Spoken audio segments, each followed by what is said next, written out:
Welcome into the Autzen Audibles Podcast. Matt Prehm, Erik Skopil, Jared Mack on the show, and welcome to your Wednesday edition of the podcast. And it's the first off-season podcast. Are we officially in off-season mode? How do we define? No such thing. No such I know. thing. I was just gonna say there is no real such thing as off-season, but we are kind of in that period now where there's no media availability. There's no practices to cover. For right now, there's no football camps to go to. We're kind of in that lull. You're not wrong in terms of saying this would be the first podcast after the last media availability we have recorded. So technically, is this the start of the off season? I guess if it's the analogy of the tree falls in the wood or whatever, that was the last thing we heard from Kenny and Tosh. Does that mean that's the end of spring officially? I think so. I guess so. It's sad, though. Football will be right back. I mean, in the blink of an eye, summer will be gone. No doubt about that. Let's discuss. You guys, Erik and Jared, both updated the depth charts, offense and defense, on duckterritory.com. We've got stories up on that with in-depth explanations for the depth charts. Really good stuff. I encourage you guys to go read that.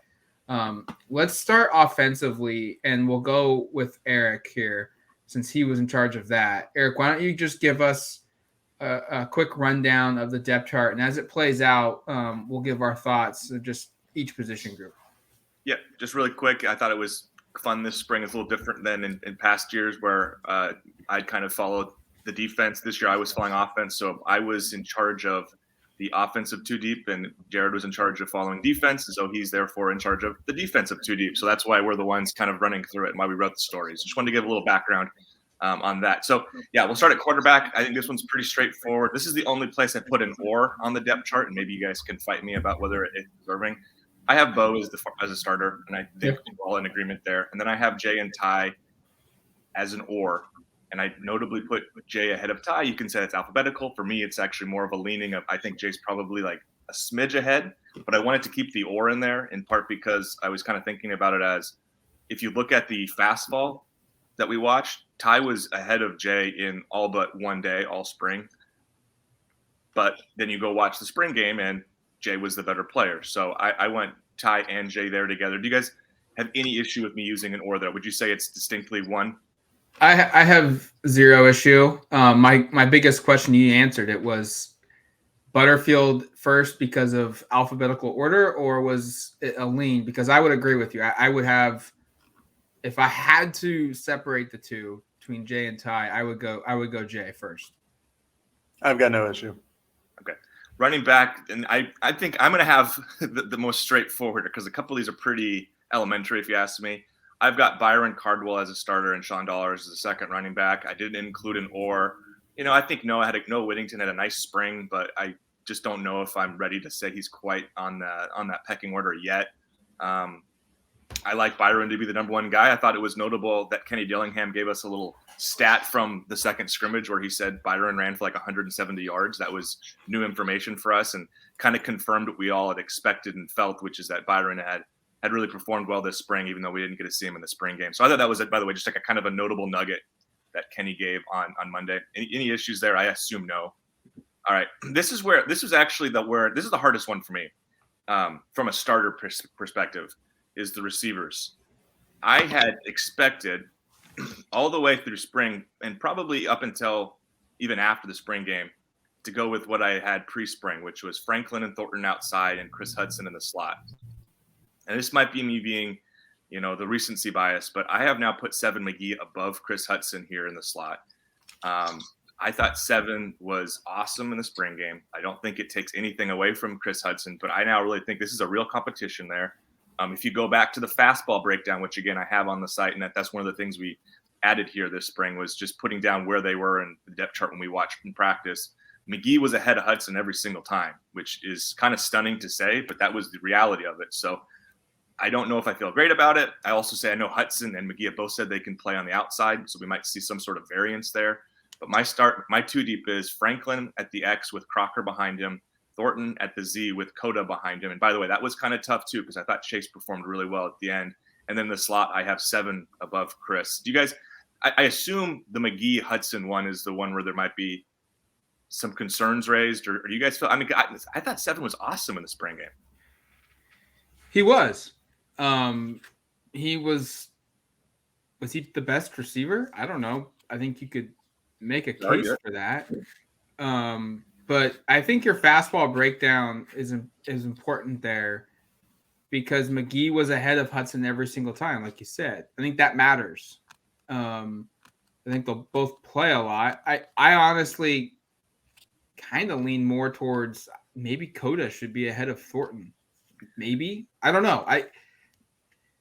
Coda was real. I think Coda was the even bigger surprise than McGee was. Like when McGee signed with Oregon, and then last year, and now going into this year, it was wow, he's explosive. They just got to be able to figure out a way to use him correctly and get him out on the field. Whereas for Coda, like I don't know about you guys, but I didn't really think he would show up and would be a top 2 receiver on the team. He was more of like this is a veteran presence. He's looking for more playing time. He wants to play on a winning team. He's going to maybe sacrifice a little personal success to achieve, a better year as a team. And now I'm kind of like, shoot, he might be in line to compete for the best, statistical year at receiver this season.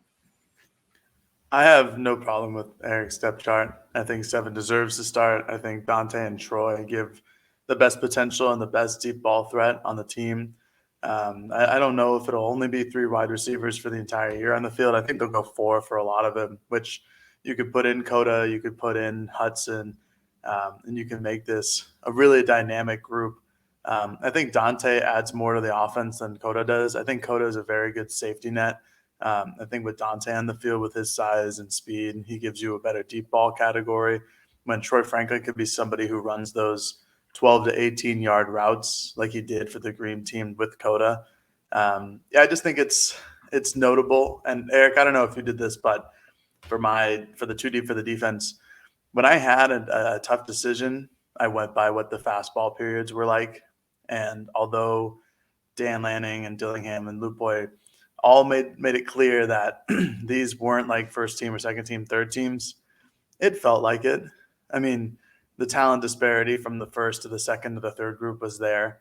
And so I think it's more than reasonable to have 7 as your number 1 slot guy, and Chris coming back. But it kind of speaks to the depth of what Oregon's offense has. And, you still have Isaiah Brabard and Josh Delgado back there too to add even more depth. It looks a lot better than it did, 4 or 5 months ago, especially after seeing it in the spring game. No doubt. And the one thing I will note is the only time Coda was ahead of Thornton was the last fastball. And so it's possible you could say maybe at the end of camp, Chase sort of overtook Dante a little bit. I think that's probably a bit of a reach, but notable nonetheless. And again, I think you've got pretty clearly Troy's going to start at X, assuming these guys are stuck in these positions, and they might not be. And then Z and the slot stuff could be pretty interesting to follow. And then there's the addition of Kyler Casper this offseason, who I'm not going to include here because I've got kind of a pretty hard rule of I don't want to throw a true freshman up here, although I'm going to break it later. But Casper is a guy who's interesting and probably would also factor into that Z position hypothetically. At least that's where I would have him projecting that out. All right, tight end. This is probably going to be similar to running back, where I don't know if I'm going to get much pushback. I have Terrence Ferguson ahead of Maliki Matavao. Those guys were, if you look at the fastball breakdown, Jared's giving me a thumbs up. I think most of you will agree. If you look at the fastball breakdown, Ferguson was with the first team twice, Matavao was with it twice, and Spencer Webb was there once, the first team. So kind of seems pretty fair. And honestly, like if you wanted to put an or here, I probably wouldn't have a hard time with that. I think those guys are both really good sophomore tight ends who I think are going to have big years potentially for Oregon, and there might be not a lot of distinction between them. I personally, maybe I just prefer Terrence to Maliki. Anything on that, Matt? I'm honestly surprised you didn't do Terrence Ferguson or Maliki and then throw in like a Spencer Webb as the backup. Like that's kind of what I was anticipating. So no, I have no issue because Ferg and Maliki are the top 2 guys. in a good team. I got no pushback. I think Terrence is the best tight end suited for this offense. I do too, and that's honestly kind of where some of that comes from. They're going to try to be a little bit more of a vertical threat. I mean, I think everybody's in agreement. It's Ferguson, and he showed a little bit in the spring game, can do that part. Now we get to the offensive line, which is the last group I'm dealing with. The starters, I had no issue with finding the 5. The positions a little bit, and then the second unit, I'll be honest, was kind of tough. All right, here's where I'm going to break my no true freshman rule, because I have Stephen Jones as a starting left tackle, but I couldn't not put Josh Connerly Jr. as the second left tackle. I'll explain some of that in a moment. All right, left guard, I have TJ Bass. I have Feope Lalu as the backup. I have Alex Forsythe at center, Jackson Powers-Johnson as backup, Ryan Walk at right guard, Marcus Harper as his backup, and then Big Saul at right tackle with Dawson Jaramillo as his backup. And before I throw it to you guys with any objections, I just want to say the Connerly thing, this was sort of my logic. Jalen Jeffers was the number 2 left tackle for like the first 2 times we watched fastball, and it kind of felt like that was his spot. And I do think there's a little bit of Connerly's addition felt like it might have forced Jalen Jeffers to look at the portal. And I'm just using a little bit of deductive reasoning, thinking if Jeffers felt his number 2 left tackle spot was being infringed upon, it's probably by Connerly, who was added to the program like 3 days after Jeffers entered the portal. So that was my logic there. Again, I don't love putting a true freshman here, but this is also a 5-star and the number 1 rated offensive tackle in the country. So I feel decent about it.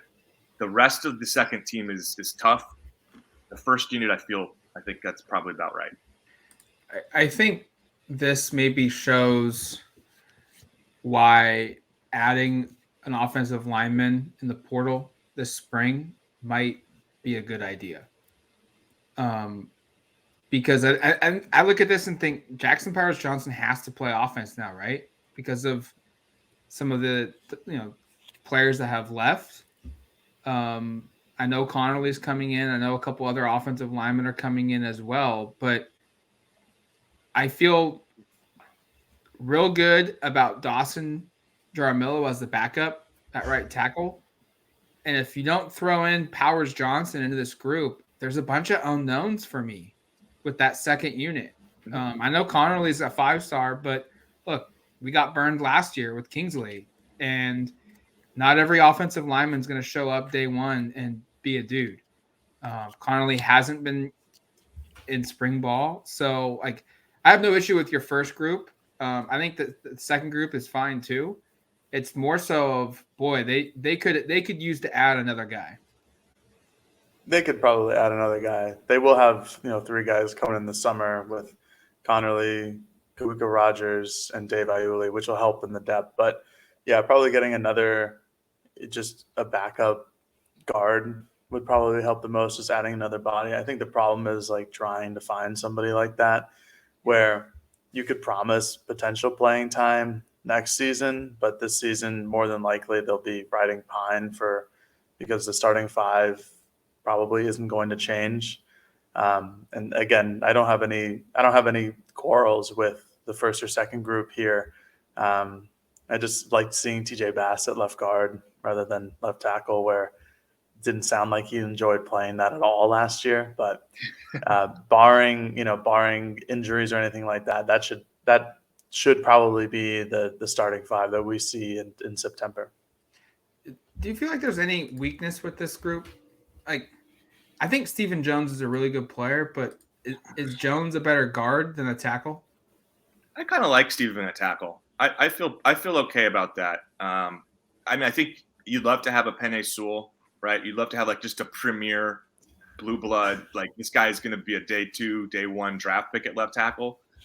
The reality is Oregon doesn't have that on the roster unless it's Connerly, and that's probably a lot to expect for an 18-year-old. It's not perfect, but I think Jones is a better tackle than Bass, in my opinion, in terms of just fitting what you want there. And clearly, I think Bass is a really, really good interior guard. Yeah. And so that's kind of where I start. Bass, Forsythe, and Walk are all interior guys, and I think that's by far that's clearly where they fit best. And you might argue that Jones and Sala, their best positions at the next level could be interior as well as guards. But with this roster and its makeup, kind of Jones probably has to be a tackle. And I liked what I saw from him this spring. And just to Jared's point, one last thing, and then we'll go to defense. If they were to go portal, I think it has to be an interior guy. The way they were operating this spring, Cannon Rossi, and I have this on the story here. Cannon Rossi and Charlie Pickard, 2 walk-ons, were with the second team as interior guys, whether it be center or left guard, all spring. Just kind of mainstays there. And those are walk-ons. I'm not trying to be disparaging of those guys, but Oregon, after Dennis transferred, after Logan Sakapalu transferred, they're really pretty short in terms of bodies interior. I know Dave Iulio arrives. He might stir some of that up. But I have Feope as a left guard. He was playing right tackle or left tackle all spring. So even that is a bit of a reach. So that's kind of where I could see if they go portal, it's got to be an interior guard. And as Jared said, it might be a hard sell though of you're going to come here, and if you're a 1 or a 2 year player, what's the upside? Because more than likely you're sitting the pine at 22, and then unless you're an awesome player, you're going to have a chance to probably not be playing a lot at 23 either. So let's take a quick break. When we come back, we'll discuss the defensive side of the depth chart. All right, welcome back to the Autzen Audibles Podcast. Running through our predictions of the defensive and offensive depth charts. We just rolled through the offense. Now go over to duckterritory.com and read Jared's full in-depth review. But let's break this down defensively, Jared. Sure thing. So again, same idea as Erik. Just a 2 deep here. I broke it down by fastball period as well. I think there were a couple. And, I don't want to make it sound like Erik didn't have too many hard decisions, but I think there were some more hard decisions on the defensive side of the ball. Yes. There's a lot of talent. There's a lot of guys who you feel like could fit the mold of what a Dan Lanning or a Tosh Lupoy defense wants. So I broke mine down based on fastball periods, the spring game, and just, again, I took health out of the equation because I'm predicting for the fall.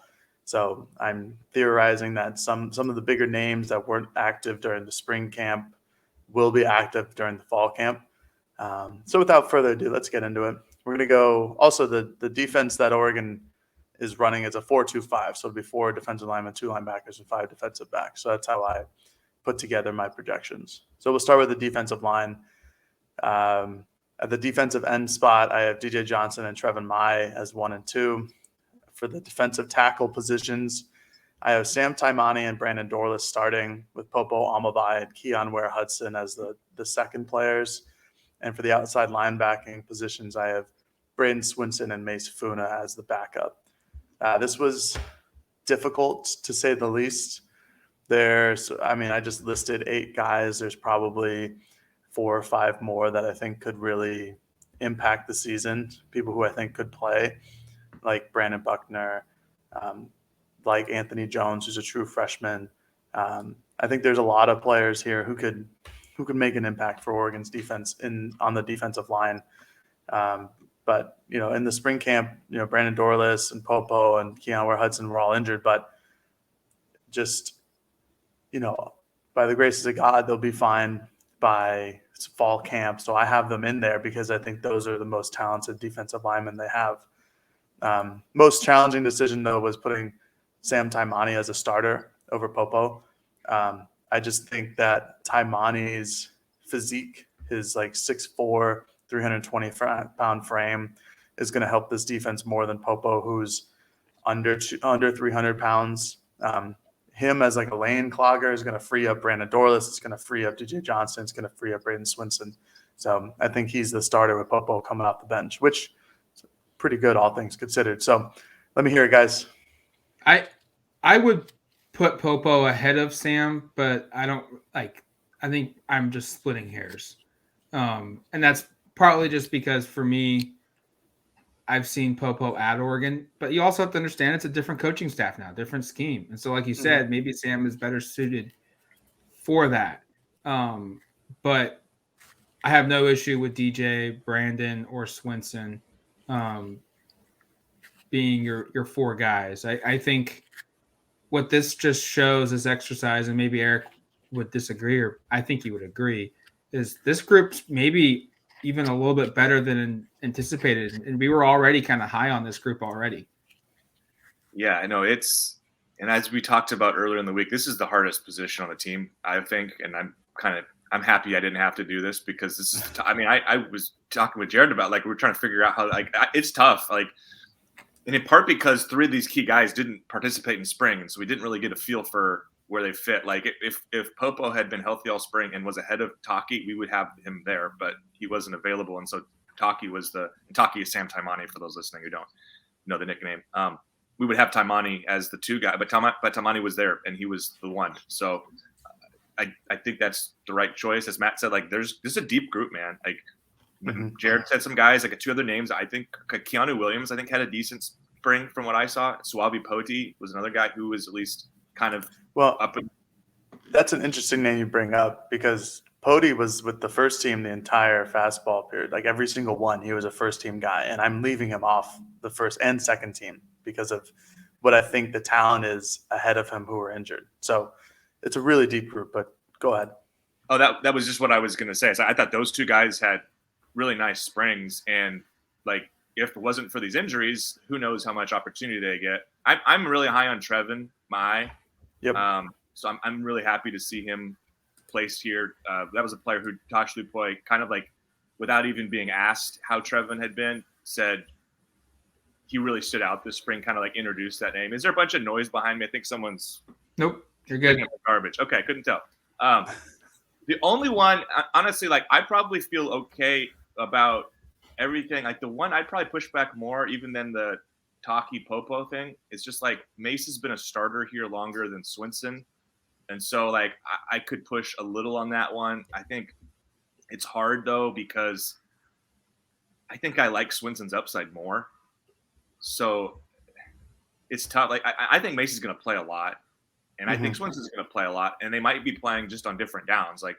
I could see Swinson playing on passing downs all the time, and I could see Mace being somebody who's out there more when it's a first down or a second down. So that one, honestly, probably for me kind of slowed me down a little bit more than even the Taki versus Popo battle, which I think will be one to follow this fall. I think this one's a lot like receiver, where there could be 5 different guys that start 4 or more games. This was, it was really hard. And for the Mace and Braden one, the difficulty there was that Mace participated in the first fastball period, and that was the only time he was with the 1s. And Braden Swinson participated in the 3rd fastball section, and he was with the 1s. So when it comes down, I talked to Erik earlier in this pod, where it's well, I don't know about you, but it came down to where they were in the fastball portions of the scrimmages, and this one didn't help. So this was more of what I think would be the best position, because players like Jake Shipley and Brandon Buckner were playing with the 1s and the 2s during those portions of practice where Swinson and Mace Fuda didn't operate in. And yeah, I could see Mace being a starter, but I just like Swinson's upside way more. I think it's just kind of as simple as that, where if things click for him, I'd rather see that than things clicking for Mace. But anyways, we're going to move on now. We're going to go to the linebacker portion.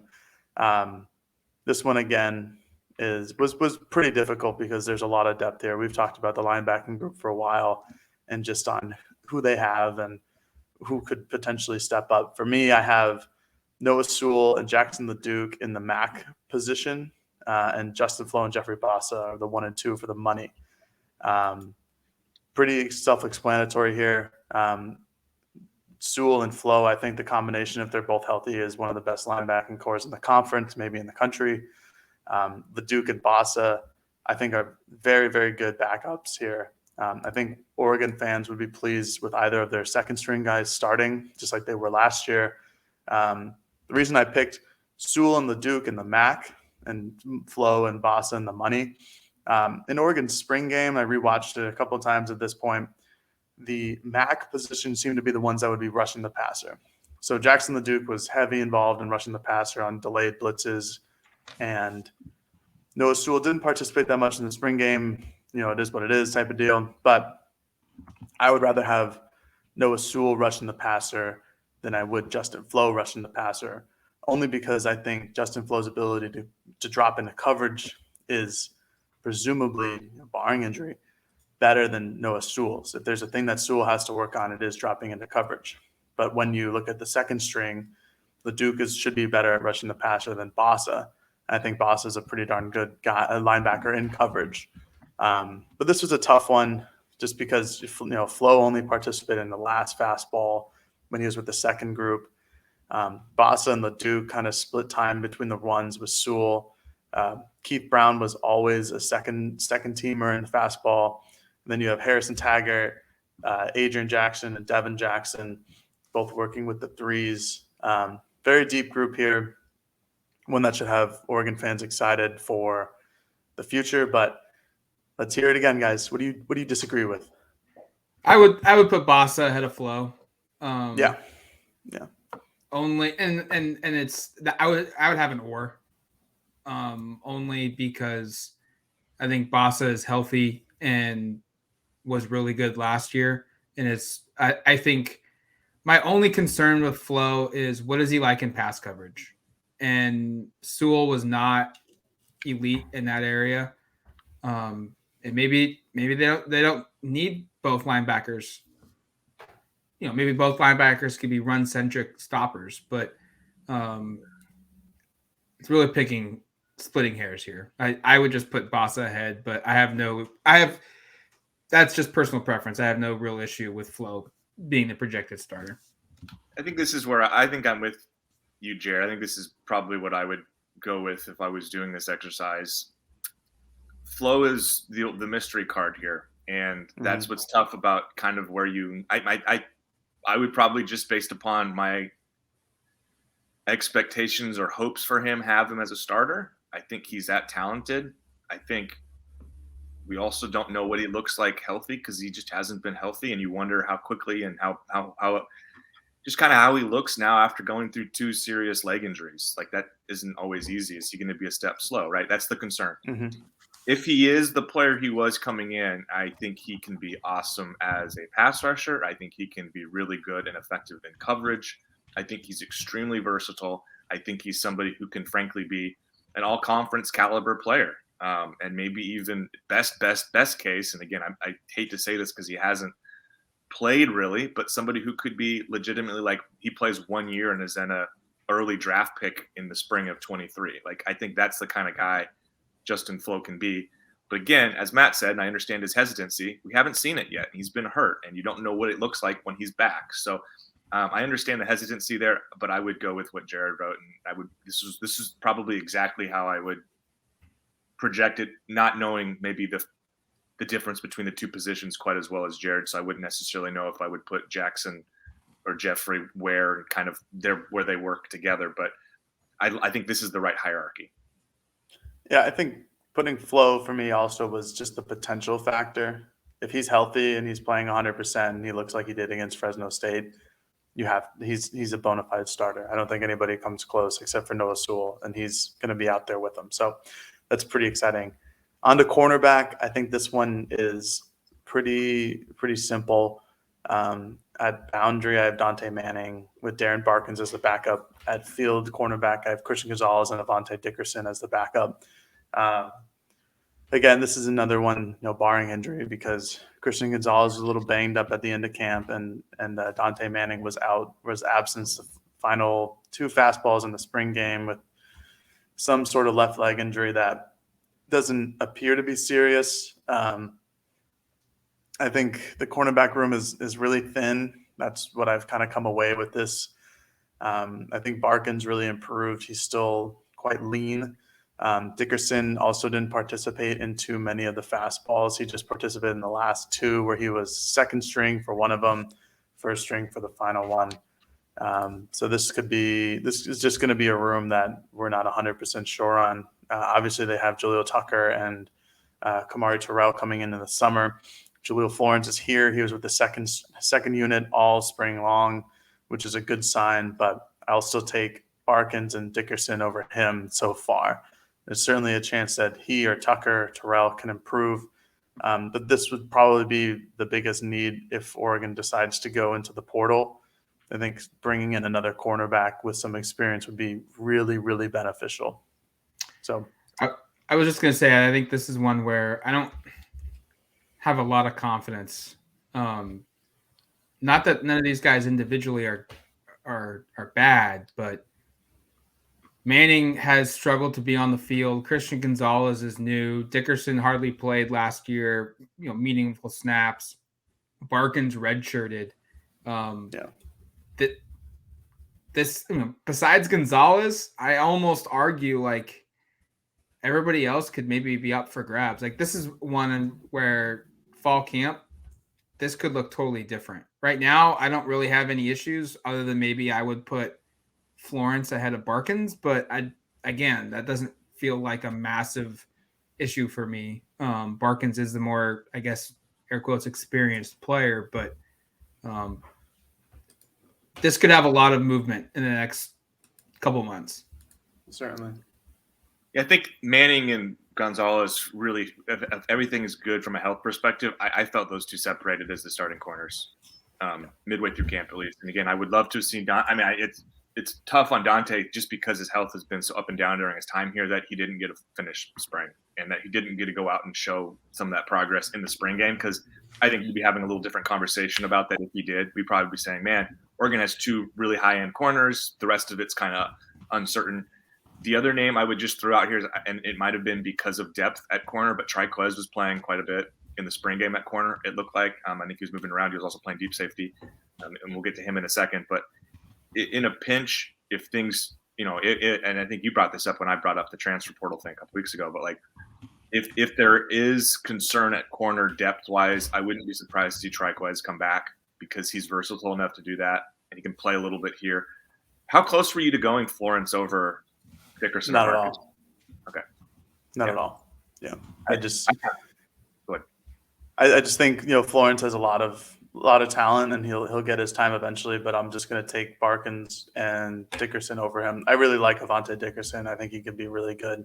He just didn't participate in the first two fastballs and for whatever reason, but I still feel like he's the best second cornerback you can have behind either a Gonzalez or Manning. Yeah, I don't have much else to add on corner. I do think this may look somewhat different once these freshmen have more time in camp, and just these guys in general, like when they gel. I think Manning and Gonzalez are really strong bets to start, assuming Manning's healthy, though.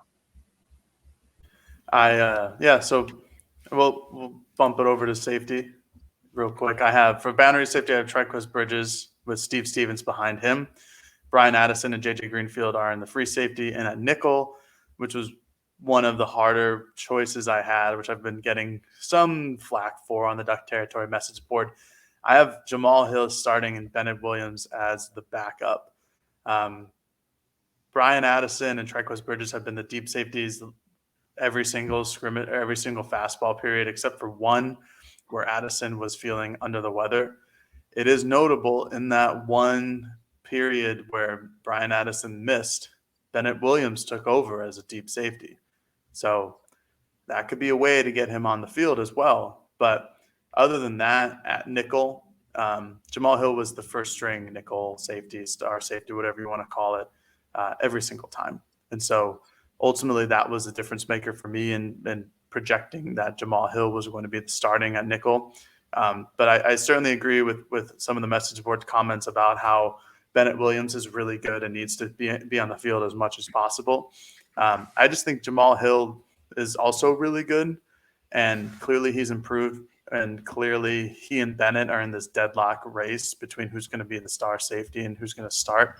But I got Jamal Hill, so let me hear it. I don't have any issues with this. I think Bridges moving over to safety was interesting, but then as we saw practice play out in the spring game, kind of justified. Steve, we said last year, like, we love Steve, but he was the one, like, there was a drop off between the other starters in the secondary last season to Steve, and then there was a really deep drop off from Steve to the next guy. So I'm not really surprised that Jared put someone ahead of Steve, even though he was a starter last year. Greenfield, I think I'm happy to see him on this list.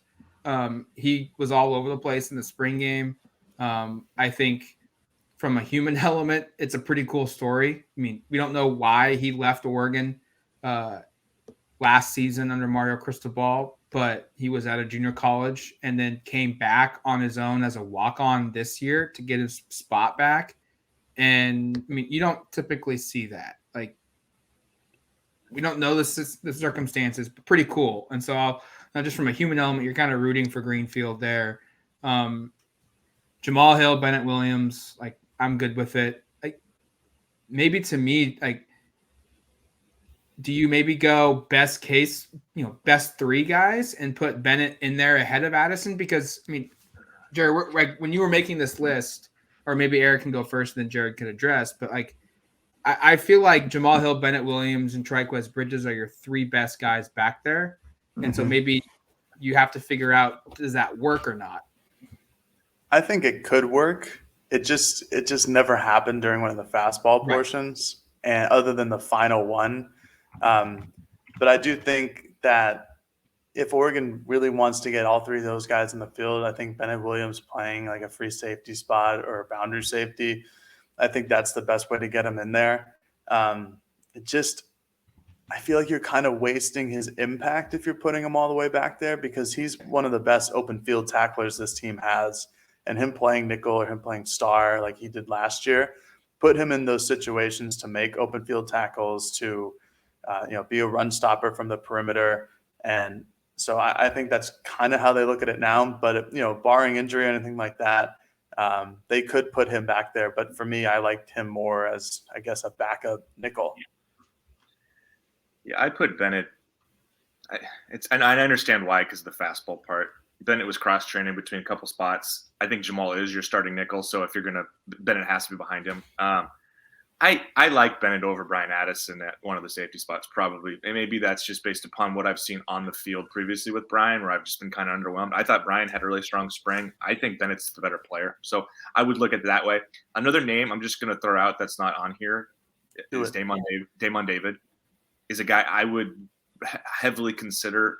And again, I don't know where he fits in terms of if he's a better boundary or a field safety guy.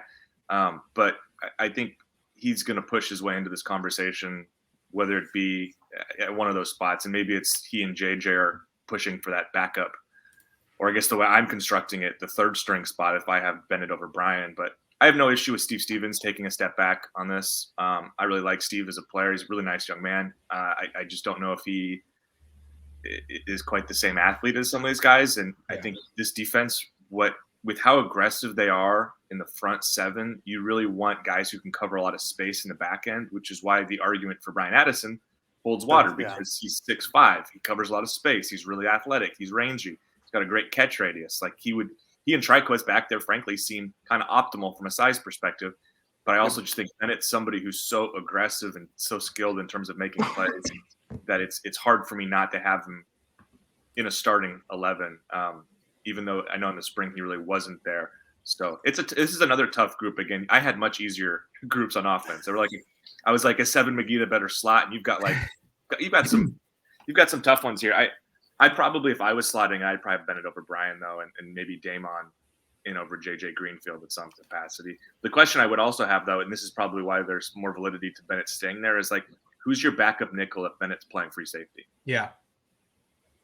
It's a good question. We don't really know, right? Nope. We saw Greenfield play nickel one time during the fastball period. So that could be your answer.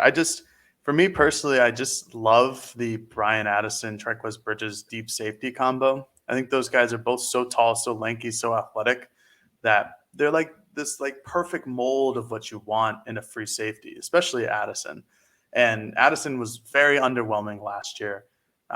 He really struggled against Colorado. I remember very specifically the Buffs just seemed to pick on him, frankly. But he looks much more improved. We got to see it to believe it, but I really like his height, his skill, his range that he has deep in the deep safety position, and kind of look at his Bridges as like your third cornerback on the field more to me. Just because of his experience playing corner, he has that man-to-man capabilities. and just kind of let Addison be a center fielder and just, say, hey, go up and get it if you can. I like that idea more than I like, Bennett Williams in there, because again, I just feel like you're kind of wasting what Bennett Williams can be when he's lower in the box if you have him playing deep.